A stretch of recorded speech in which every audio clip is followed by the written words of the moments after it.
INP 기반의 사회적 가치 측정, 어떻게 하는 것인지 그리고 무슨 의미가 있는지 알아보도록 하겠습니다. 제가 요번에 건강검진 받고 나서 충격적인 사건이 있었습니다. 체중을 빼야 된다는 거예요. 저희 부모님이나 와이프가 계속 그 얘기를 하죠. 몸무게 좀 빼야 된다. 그것을 제가 하고 있는지 안 하고 있는지를 단편적으로 확인할 수 있는 방법이 있습니다. 우리 집에 체중계가 있는지, 제가 그 위에 올라가고 있는지예요. 실제로 듀크대의 연구에 따르면요, 체중계에 올라가는 사람과 올라가지 않는 사람은 똑같이 체중 조절을 하자고 해놓고서 그 결과가 판이하게 다르게 나옵니다. 자신의 체중이 얼마만큼 됐는지, 내가 하고 있는 노력이 진짜 영향을 미치고 있는지를 확인하는 사람이 진짜 체중 조절에 성공한다는 것이죠. 실제로 우리는 이런 문제들을 자주 접하게 됩니다. 소셜벤처라는 조직이 갖고 있는 미션이 뭔가요? 사회문제 해결에서 사회적 가치를 만드는 거잖아요. 이거를 아까 체중과 똑같다고 생각해 보십시오. 우리가 사회적 가치를 충분히 내려면 내가 지금 얼마나 사회적 가치를 내고 있는지를 측정할 수 있어야 됩니다. 그래야 더 열심히 하면 되겠구나, 이건 좀 조정해야겠구나, 이렇게 판단할 수 있겠죠. 우리가 지금 우리의 사회적 가치를 잘 이해하지 못하고 측정하지 않는데 그것을 위해서 최선을 다하고 있다고 설명하는 것에는 약간 문제가 있다는 것입니다. 이 논의가 사회적 가치 측정의 가장 기본적인 이야기예요. 투자자, 지원자 또는 내가 스스로 사회적 가치를 내고 있는 기업가 모두가 그 논의의 대상입니다. 사회 문제의 변화의 크기, 사회 문제가 있고 그게 조금 해결되기 시작하면 해결된 양을 잴 수 있잖아요. 이게 사회적 가치 측정의 핵심입니다. 마치 사회적 가치 측정이라고 하면 뭔가 굉장히 어렵고 새롭고 대단한 것을 이야기하는 것 같지만 실제로 문제가 해결된 크기라는 거예요.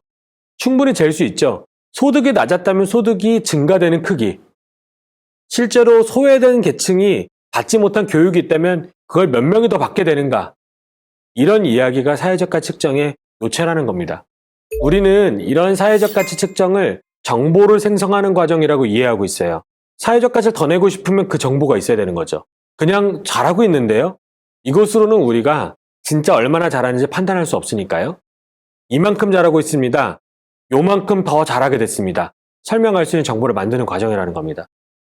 실제로 이런 논의는 임팩트 투자나 사회적 가치, 소셜벤처 이런 논의들이 시작되던 시기부터 빠르게 성장해서요.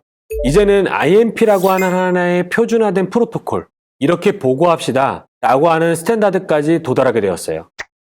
전 세계에 있는 수천 개의 조직들이 이 INP의 표준을 따라서 우리의 사회적 가치를 표현하고 또 보고받겠다라고 정의하고 있는 것이죠. INP라는 거 쉽게 생각하면 이런 겁니다. 우리가 특정 사건에 대해서 기사를 쓸 때 6하 원칙에 의해 써야 된다고 얘기하잖아요. 언제 어디서 누가 무엇을 왜. 이걸 써야 좋은 기사다, 충분한 정보가 있다, 정확하게 썼다 이렇게 얘기하는 것처럼 사회적 가치를 표현하는 방식도 15가지의 데이터 포인트를 통해서 설명해야 좋은 표현이다, 누락되는 정보 없이 사회적 가치를 충분히 표현했다고 얘기한다는 것이죠. 그걸 정해놓은 게 INP입니다. 하나씩 설명을 드릴게요. 첫 번째, Outcome Leveling Period. 그 기간 동안 만들어낸 사회적 가치가 얼마나 되냐예요. 예를 들어 발달장애인을 고용한 어떤 소셜벤처가 있다고 칩시다. 그러면 해당 기업에 고용된 발달장애인이 월 평균 소득이 97만 원이다 라고 하는 것이 이 1번에 해당됩니다. 2번은 스레숄드라고 불러요. 얼마나 우리의 목표가 도달돼야 되냐에 대한 이야기예요. 예를 들어 발달장애인 고용 기업은 최저임금이 굉장히 중요한 벤치마크가 됩니다. 그 임금을 제공하면 가장 기본적인 권리는 달성되기 때문이죠. 그러니까 현재 근로시간을 반영했을 때 97만 원 정도의 최저임금이 달성돼야 된다면 우리는 유사한 소득의 수준을 달성하고 있다고 얘기할 수 있죠. 세 번째는 Importance of Outcome to Stakeholder. 이해관계자가 보기에 충분히 중요한 사회적 가치인가를 질문하는 겁니다. 때로는 공급자의 시선에서 이거 너무 중요한 거 아니에요? 라고 얘기하지만 실제 사회에 도움되지 않는 것들이 있으니까요. 발달장애인은 중증장애인이고 고용이 어려워요. 취약계층으로 분류되어 있죠. 때문에 일자리 주는 거 너무나 중요합니다. 네 번째 요인은 SDG나 다른 글로벌 골에 얼마나 연결되어 있는지에 대해서예요. 예를 들어 우리가 발달장애인 고용한다는 것은 SDGs의 8번 골, 좋은 일자리 확대와 경제 성장과 직접 연관되어 있죠. 특히 8.5번과 8.6번과 연결되어 있다는 것입니다. 5번 요인은 스테이크홀더예요. 누구에게 이게 이득이 되는 것인가? 어떤 사람이 사회적 가치를 경험하게 되는 것인가에 대한 이야기고요. 발달장애인 청년이 직접 고용이 되니까 경험하게 되겠죠.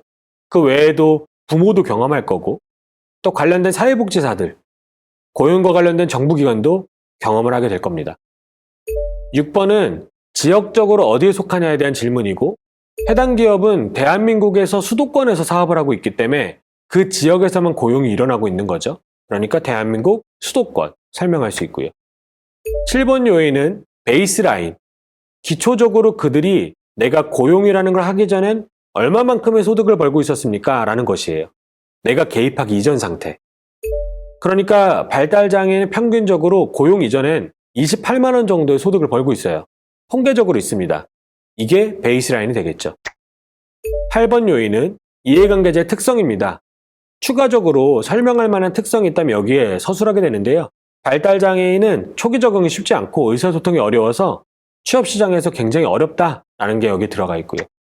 9번은 규모, 우리가 20명 고용했습니다 라는 것이고, 10번은 뎁스, 15가지 중에 유일하게 자동으로 계산됩니다.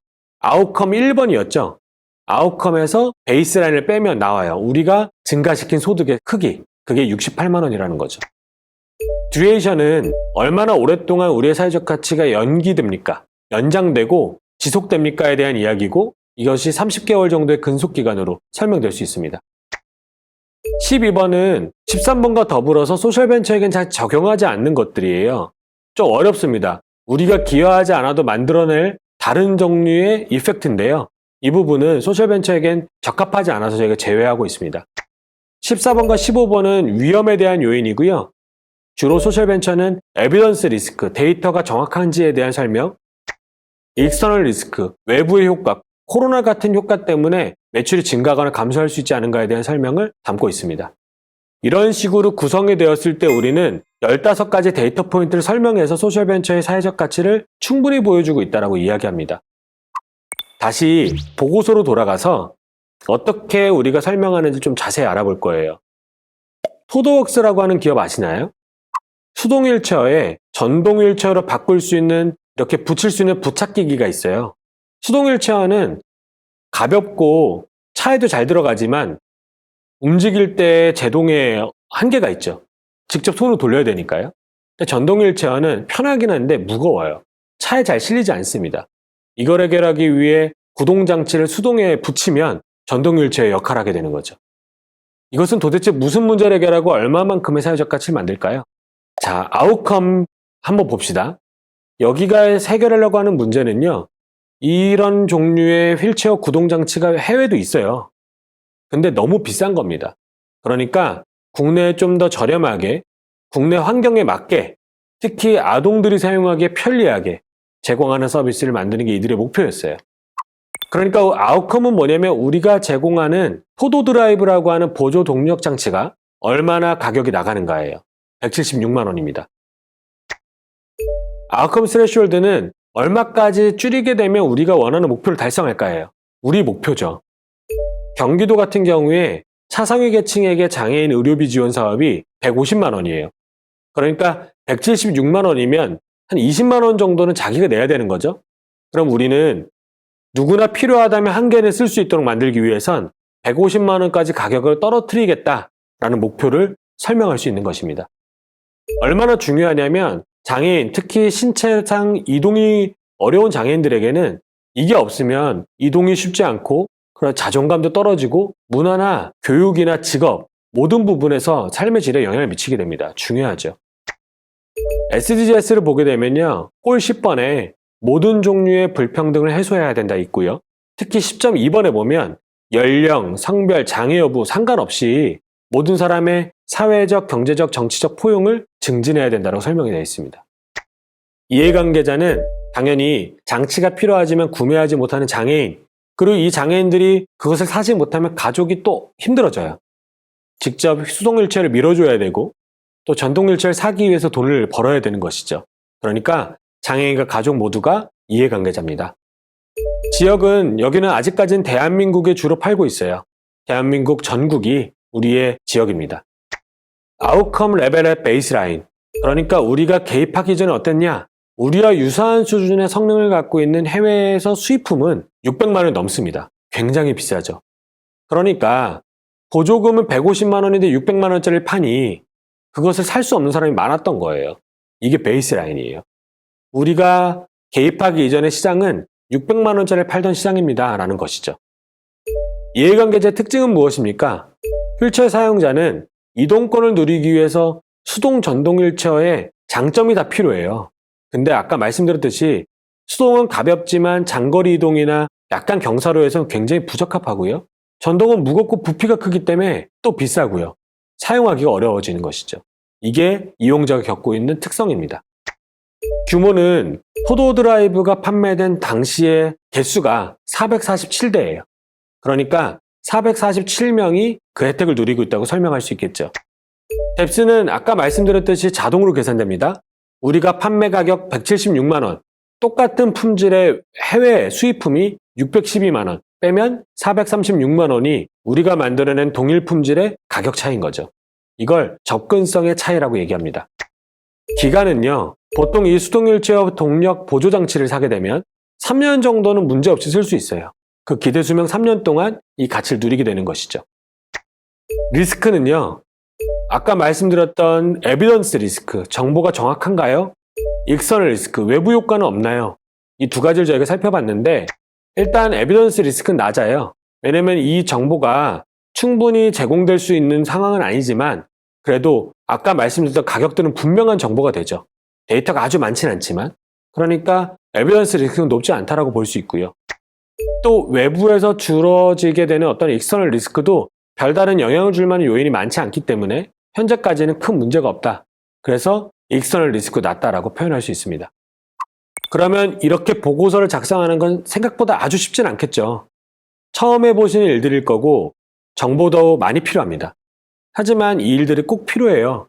세 가지 이유 때문에 필요하다고 저희가 보통 설명드리는데 첫 번째, 조직의 내부에서 커뮤니케이션이 필요합니다. 두 번째, 고객과 투자자, 지원자, 그들과도 소통이 필요하죠. 마지막으로는 우리가 가치를 만들고자 하는 조직이니 가치를 제고할 필요가 있습니다. 하나씩 설명드릴게요. 외부에 있는 사람들 뿐만 아니라 우리 내부에도 커뮤니케이션이 필요하다는 거예요. 조직 내부가 어떤 사회 문제를 해결하고 있는지 알아야 동기가 부여돼요. 그리고 경영자가 하고 있는 일과 거기에 있는 직원들이 하고 있는 일들이 잘 연결되어야 보상감과 함께 업무의 통합성도 높아지죠. 그냥 열심히 하자가 아니라 우리는 아까 보셨던 토도 드라이브처럼 가격을 낮춰야 돼. 품질을 올려야 돼. 그래야 사업이 되지. 이렇게 설명할 수 있다는 것입니다. 고객과 투자자는요, 내가 이걸 사는 것이 어떻게 사회에 도움이 되는지, 실질적으로 나에게도 어떤 효과가 있는지 알고 싶어 하거나, 투자자 측면에선 내가 돈을 투자하면 어떤 사회적 가치가 나오기 때문에 내가 투자할 명분이 되는지가 궁금하다는 거죠. 지원을 하게 되는 재단이나 기업사회공헌, 정부도 마찬가지고요. 거기에 구체적인 수치를 주는데 이게 필요하게 됩니다. 마지막으로 가치 제고는요, 제일 처음에 말씀드렸던 몸무게와 비슷해요. 내가 잘하고 있는지 확인하셔야 더 잘할 수 있게 됩니다. 이 작업을 하기 위해선 정보화된 수치가 필요하고 그 수치를 만약에 사회적 가치 측정이죠. 최근 들어서 이런 붐은 ESG 또는 임팩트 투자를 따라서 굉장히 빠르게 증가하고 있죠. 여기에 대응하기 위해서 꼭 데이터를 마련하셔야 돼요. 최근에 투자자가 고민하고 있는 가장 큰 고민은 임팩트 워싱이고 이걸 돌파할 수 있는 방법은 사회적 가치 측정하는 것입니다. 다행히 국내에서도 다양한 활동들이 이 일을 지지하고 있습니다. 사회적 가치 측정이 단순히 점수 매기기나 평가하고 줄 세우는 게 아니라 어떻게 하면 정보를 잘 만들어서 더 잘하게 만들까 이 고민으로 발전하고 있는 것이죠. 중소벤처기업부랑 기술보증기금을 만든 소셜벤처스퀘어에 들어가 보시면 관련된 자료와 또 어떻게 지원받을 수 있는지 잘 작성되어 있습니다. 살펴보시고요. 좋은 사회적 가치 측정을 만드셔서 투자도 받고 지원도 받고 또 우리 사회적 가치도 제고할 수 있는 방안들 잘 만드셨으면 좋겠습니다.